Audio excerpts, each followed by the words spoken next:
Maaaring maging mahalagang usapin sa United Nations Human Rights Council ang reklamo ng isang Japanese human rights advocate laban sa Administrasyong Marcos Jr. Kaugnayan sa umano'y pagkakakulong ni dating Pangulong Rodrigo Duterte sa ICC. Samantala, iginiit ng Department of Foreign Affairs na baseless ang mga naturang paratang. Si Daniela Paulita magbabalita.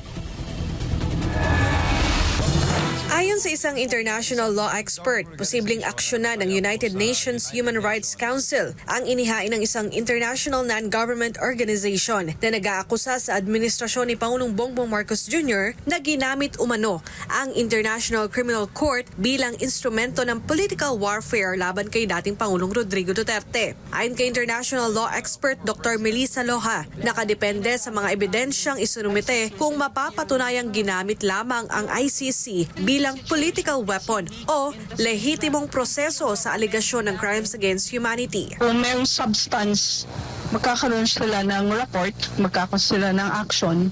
Ang possible na mangyayari is magpapadala ng rapporteur or para bang inquiry yung HRC if they find na weighty yung individual communication na sinabit. Sa apela na inihain ng International Career Support Association sa pangunguna ng Japanese human rights advocate na si Shunichi Fujiki, inakusahan ng Pangulo ng umano'y korupsyon, bribery at mananabotahe sa 2028 elections. Kasama rin sa mga alegasyon ang umano'y pagbebenta ng gold reserves ng bansa at paggamit sa ICC upang pabagsakin ang mga kalaban sa politika ng administrasyon. Kasabay nito ang panawagan na imbestigahan ang umano'y arbitrary detention ni Duterte at ang posibleng paglabag sa Rome Statute at iba pang international laws.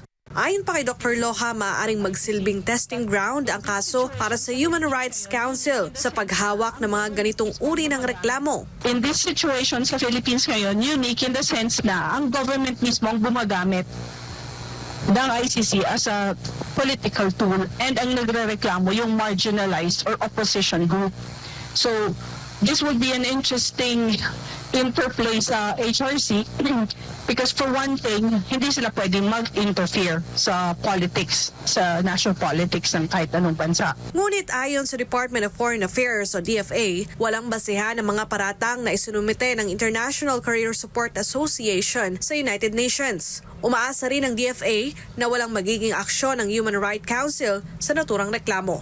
Mariin namang kinundina ni Japanese human rights advocate Fujiki ang bahayag ng DFA. Ayon sa kanya, ipinapakita lamang nito na hindi lamang ang mga mamamayan at media ng bansa ang nais patahimik ng gobyerno mula sa kritisismo, kundi pati ang dayuhang gumagamit ng kalayaang magpahayag sa international forum sa demokratikong paraan.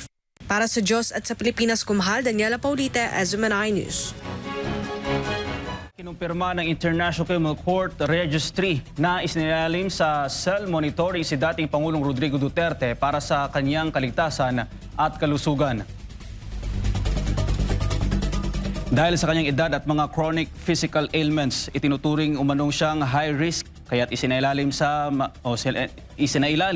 sa mas mahigpit na pagbabantay. Nagsagawa rin ng ergonomic adjustments sa kanyang isalda upang matiyak ang mas ligtas at mas maayos na galaw. Ayon sa ICC Detention Center Medical Officer, nagkaroon ng insidente ng pagkadulas o pagkawala ng balanse si Duterte. Ngunit agad siyang natulungan ng detention staff at sumailalim sa medical assessment. Bagamat may hiling ang depensa na makita ang mga video footage ng kanyang pagkawala ng balanse, iniulat ng registry na walang naitalang pagtumba sa loob na nakalipas na 30 araw.